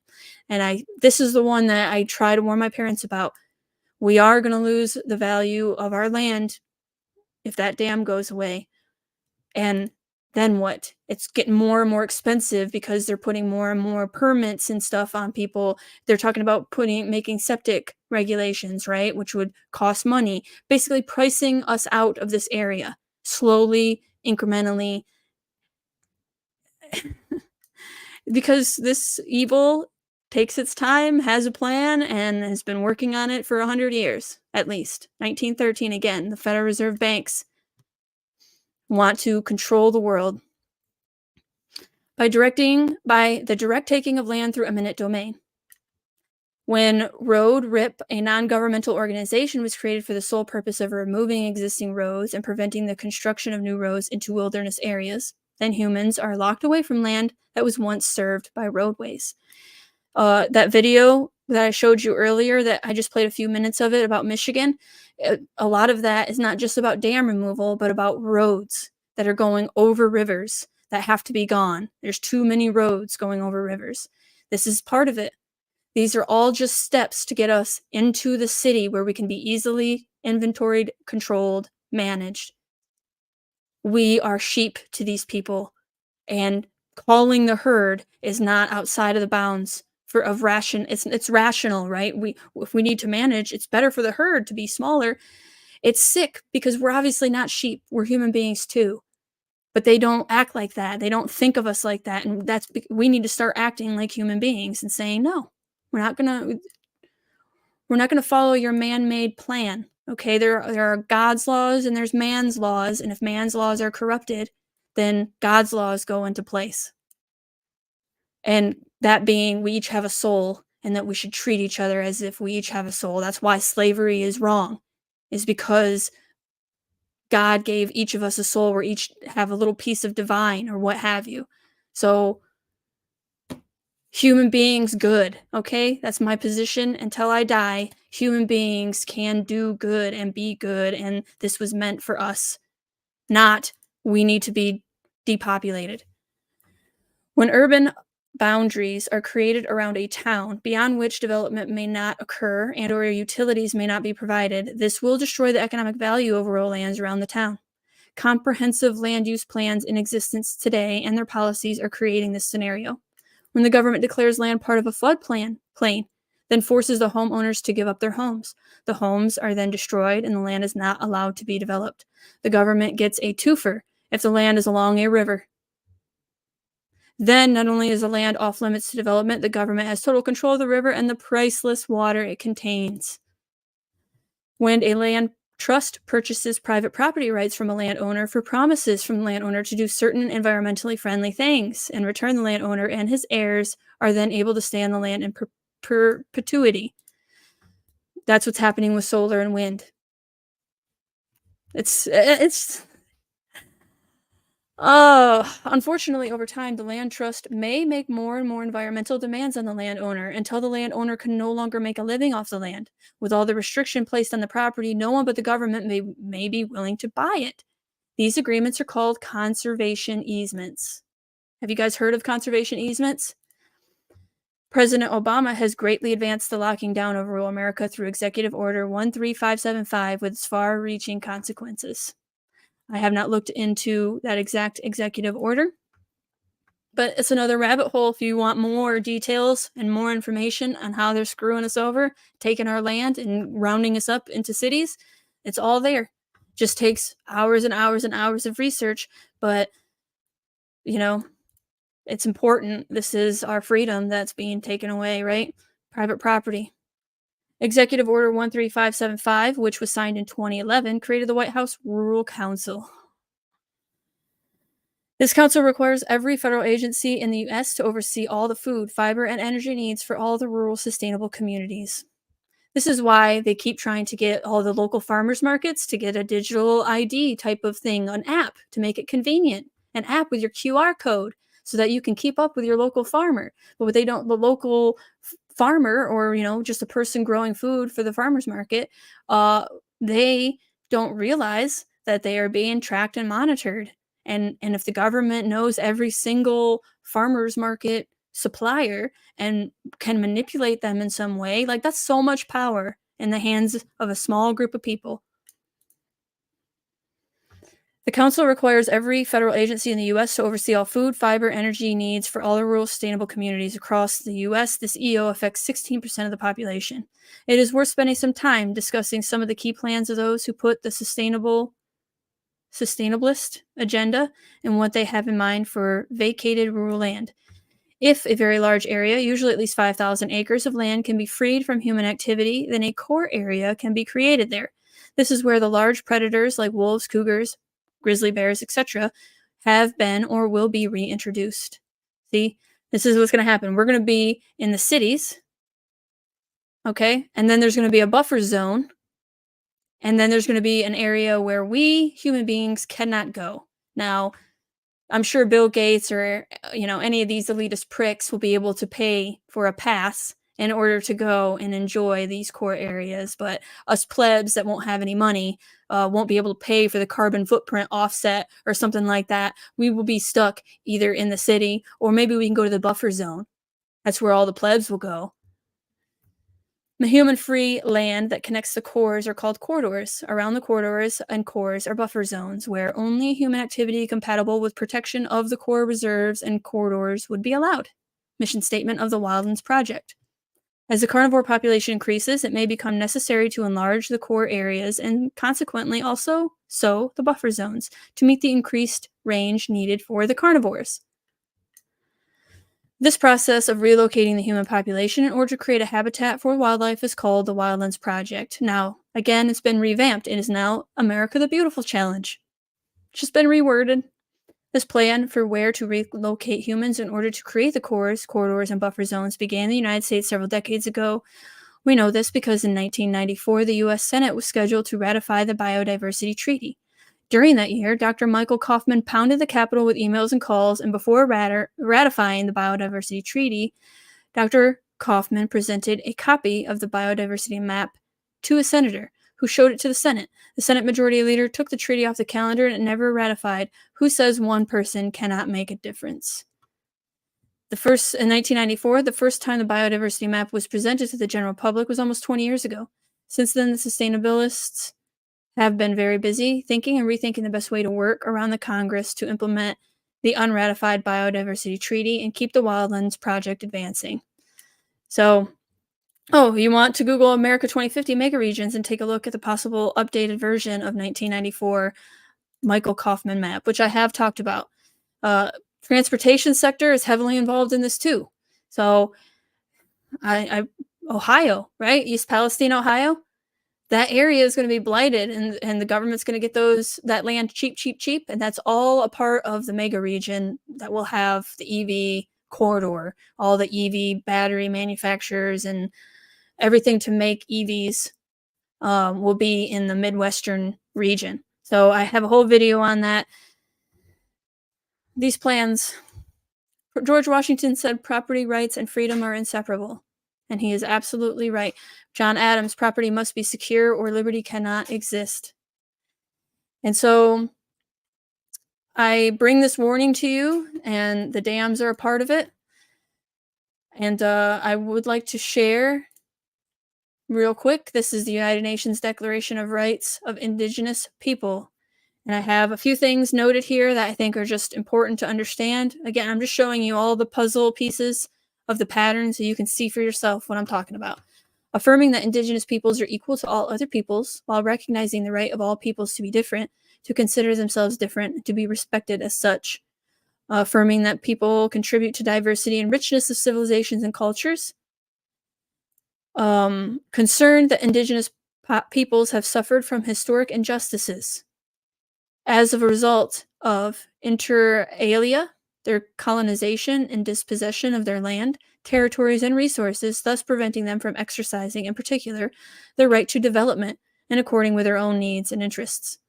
Recognizing the urgent need to respect and promote the inherent right of Indigenous peoples, which derive from their political, economic, and social structures, and from their cultures, spiritual traditions, histories, and philosophies, especially their rights to their lands, territories, and resources. Again, this is a treaty, United Nations, and the tribes came up with. I believe this one might have been 2007 and revamped in 2020. So they came together and made a new agreement in 2020, which we all know the Great Reset began in 2020. Convinced that control by Indigenous peoples over developments affecting them and their lands, territories, and resources will enable them to maintain and strengthen their institutions, cultures, and traditions, and to promote their development in accordance with their aspirations and needs. Recognizing that respect for Indigenous knowledge, cultures, and traditional practices contributes to sustainable and equitable development and proper management of the environment. So again, I foresee, unfortunately, the dams being sold possibly to the tribes, and then the tribes remove the dams. Now, all the land that gets revealed once the river goes back to its natural flow, that was a question that the people had at the meeting, Rogers Dam meeting last week. What happens to all that land? Because some deeds say your land goes all the way to where the water's edge is. Not all of them, though. Depends on what year they bought the property. So if your deed goes all the way up to the river, then you get more land. And if it doesn't, then who gets that land? And so to me, after reading everything that I've read, it seems the tribes, right? The tribes would get the land.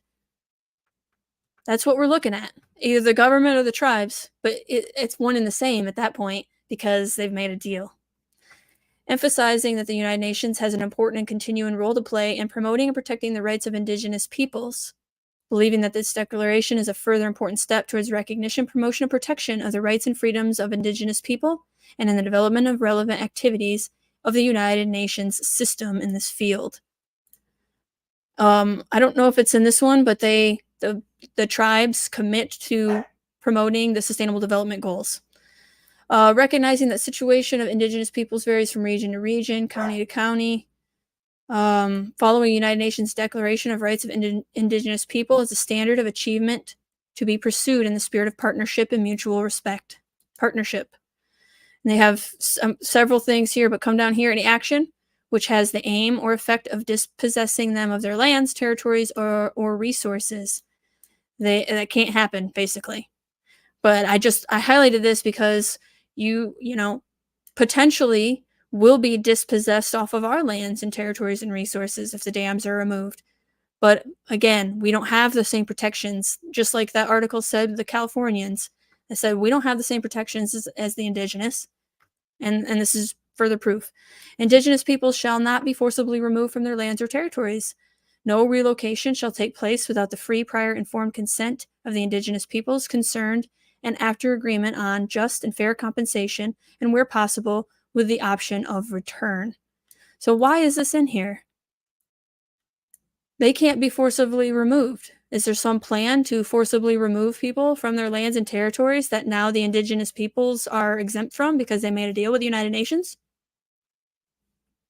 Just a question I have. Indigenous peoples have the right to practice and revitalize their cultural traditions and customs. This includes the right to maintain, protect, and develop the past, present, and future manifestations of their cultures, such as archaeological and historical sites, artifacts, designs, ceremonies, technologies, and visual and performing arts and literature. Indigenous peoples have the right to participate in decision-making in matters which would affect their rights through representatives chosen by themselves in accordance with their own procedures, as well as to maintain and develop their own Indigenous decision-making institutions. I'll go to the yellow ones because I am running out of time, and there's a few more things I want to share before I wrap up. Indigenous peoples have the right to own, use, develop, and control the lands, territories, and resources that they possess by reason of traditional ownership or other traditional occupation or use, as well as those which they have otherwise acquired. There you go. They have the right to own, use, develop, and control the lands, territories, and resources that they possess by reason of traditional ownership or other traditional occupation or use, as well as those which they have otherwise acquired.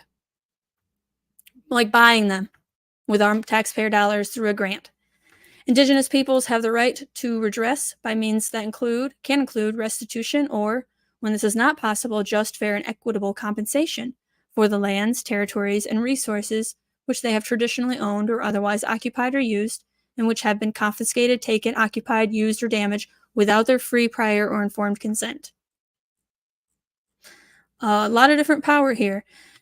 The organs and specialized agencies of the United Nations system and other intergovernmental organizations shall contribute to the full realization of the provisions of this declaration through the mobilization, inter alia, of financial cooperation and technical assistance. Ways and means of ensuring participation of Indigenous people in issues affecting them shall be established. So those are some of the powers that the United Nations has given to the tribes, although who is the United Nations to give power to anybody is always a question I ask myself. Adoption of the United Nations Declaration of Rights of Indigenous People 13 years later. So allowing for resources such as those education, Indigenous languages, and other areas. It's a decade of Indigenous languages for the United Nations, whatever that means. Like I'm trying to think about how exactly they could use that against the tribes or against others. Like there's some reason they don't just give power willy-nilly. They're used. Unfortunately, the tribes are being used. Essentially, the Declaration outlaws discrimination against Indigenous peoples, promotes their full and effective participation in all matters that concern them, as well as their right to remain distinct and to pursue their own visions of economic and social development. That's really important because the United Nations isn't allowing us to remain distinct and to pursue our own vision of economic and social development, but allegedly the tribes will be able to. So if this is what I think was promised, we'll be rounded up, everybody but the Indigenous people will be rounded up into cities, and the Indigenous populations, at least what they were promised, is that they will not have to be rounded up into the cities under the UN's goal. They will be exempt from the goal. Now, do you think that will really happen? Personally, again, you don't make a deal with the devil. I would not make that deal because I don't trust them not to also round me up after I help round up everybody else into the cities. But if you know, again, I feel for the tribes and what happened with the land. Don't get me wrong. But at the same time, like, I didn't do that. I was just born here, and I haven't done anything wrong to anybody. I haven't stolen anybody's land. I have one more thing that I really wanted to share with you, but now, of course, I'm having trouble finding it. But ultimately, I think I got the oh, wait. Sorry, guys. There is one more thing I wanted to show you. I will have the things that I didn't get to linked down below so you can dive into the information for yourself. This is the Department of, this is Eagle, right? In the Great Lakes specific Michigan Dam Safety Task Force report. I did not go through the entire thing, but I recommend that you do if you're interested enough, but I have a couple things highlighted. So executive summary. One outcome was in the spring of 2020, the Edenville and Sanford dams of mid-Michigan failed during a major flood event. Problem, reaction, solution. because they allowed that dam to break and damage everything that it damaged, caused all that harm. Now they've come up with new regulations, and of course they're anti-dam regulations. But to me, it's like, well, yeah, you would allow a dam to fail if you want to have regulations put in place and for people to ask for those regulations. So before, people would be like, don't regulate my dam. But now that they allowed it to get as bad as it did to break, now people are like, oh, we need more regulations. You know, like that's always the cry if something happens, even though the person that the entity rather that was responsible for the dam to break was the regulatory agencies already that are in place. But more regulations is the answer. One outcome of that dam breaking was the multi-pronged response to the dam failures from state government, as well as a review of Michigan's dam safety operations. So I don't know if you guys know much about false flags, but it would be really awful if some kind of attack happened on our dams in order to really push this war on dams that's taking place. And obviously, I never want false flags to happen, but they do this. They manipulate situations so that we ask for our own enslavement, so that we ask for more regulations. Please save us from ourselves. When we need to stop doing that, we don't need them to save us. We can save our freaking selves. The expertise of task force members led to the development of several additional recommendations to improve protection of the public trust. When implemented, the recommended actions will reduce risk of dam failure, providing financing for dam maintenance, repair, and removal, provide adequate authority and resources for the dam safety program, address emergency preparedness in case of failure, and increase public awareness of dams, leading to greater safety and security.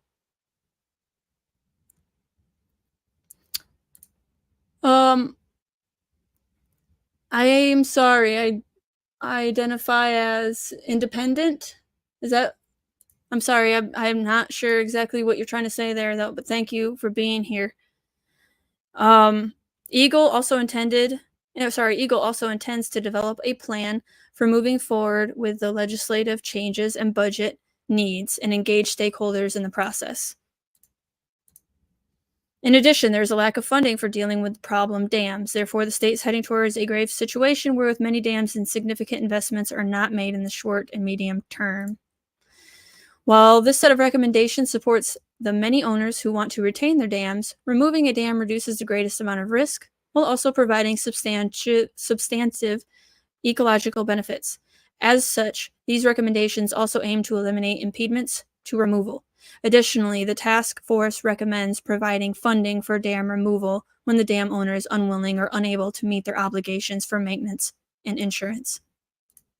And again, this is Michigan specific. It looks like dam removal is a key part of the plan. Indignant? Oh, I identify as Indigenous. I think that's what it is that you're saying.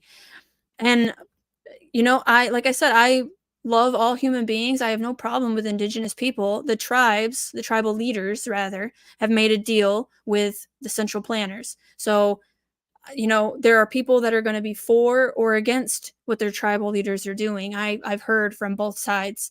And so personally, I just don't think that the tribal leaders making a deal with the United Nations is actually what's best for the people. And that's just my opinion. Now, obviously, the tribal leaders thought differently because they made a deal with the United Nations.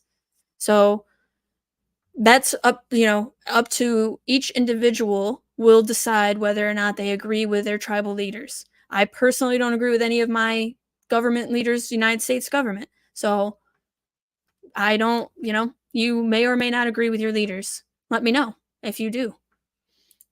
This suite of information, oh my gosh, recommendations, focuses on requiring that dam owners meet their responsibility by licensing dams for a finite period, which may be renewed, and requiring dam owners to maintain adequate financial security, such as insurance, and setting aside sufficient funds for maintenance and ultimate removal of the dam.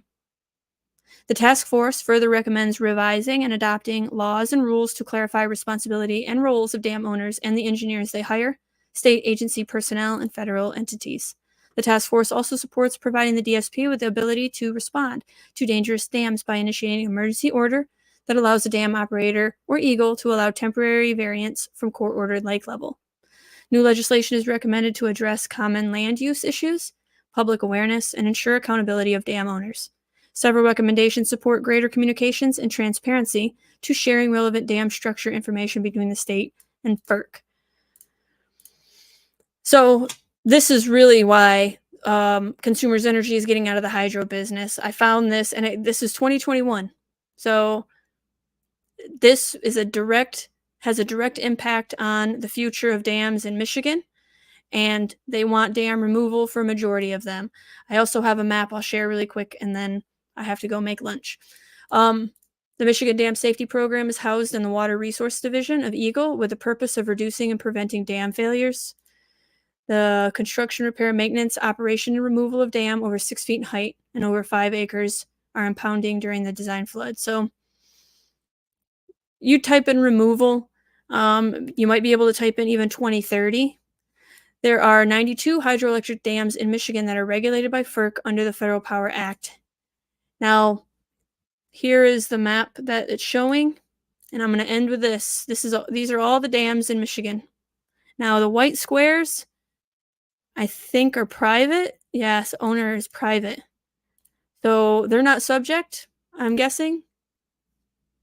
It's mostly the yellows are probably going to go because they need work.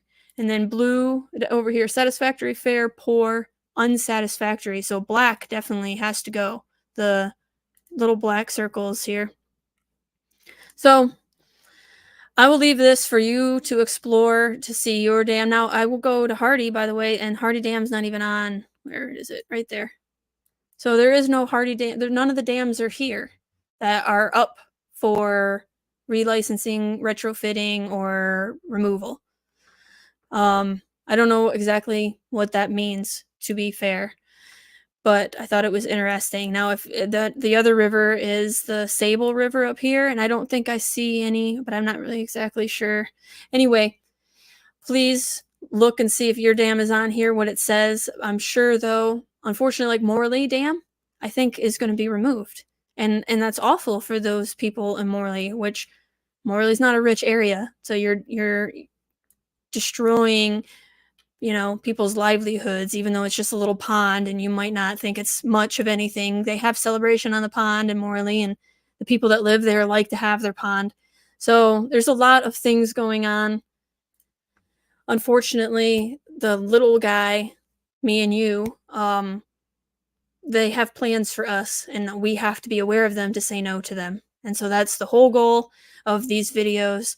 Again, about a half hour from now, maybe an hour, I will have all of the links in the description below. I really hope that you will do more research if you have more questions, but the tribes are involved, or at least they will be.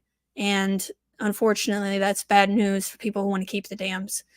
Again, I live next to a dam. I don't want to hear this bad news, but I think it's important for the truth to get out there because Consumers Energy is not telling you what's going on. Right now, they're in the phase of letting us down easy. They have a plan, but they're not telling us what it is. They're just getting us used to the idea that they could be removed. That's where they're at. And so I think they're going too slow. I think we all need to know what's going on and to make decisions based on that knowledge. I mean, I don't really know about, I'm not going to sell. Where am I going to go, right? My family's here. I'm here to fight for Michigan. I'm here to fight for the dam if I can. But I think it's really unfortunate that you can run, but you can't hide. So I hope that if you do have a property on the dam, that you'll try to speak up. Perhaps you can save your dam. I'm not saying it's not over till it's over. Same thing with Goshen and all of these, David and Goliath stories. So you can there's always a chance if you try. So if you don't even try, there is no chance. So just keep in mind, it's an uphill battle, but we can save our dams. I have faith that we can if we try. So make of it what you will. Let me know what you think in the comments down below. If you have any questions whatsoever, please put them down below and I will answer to the best of my ability.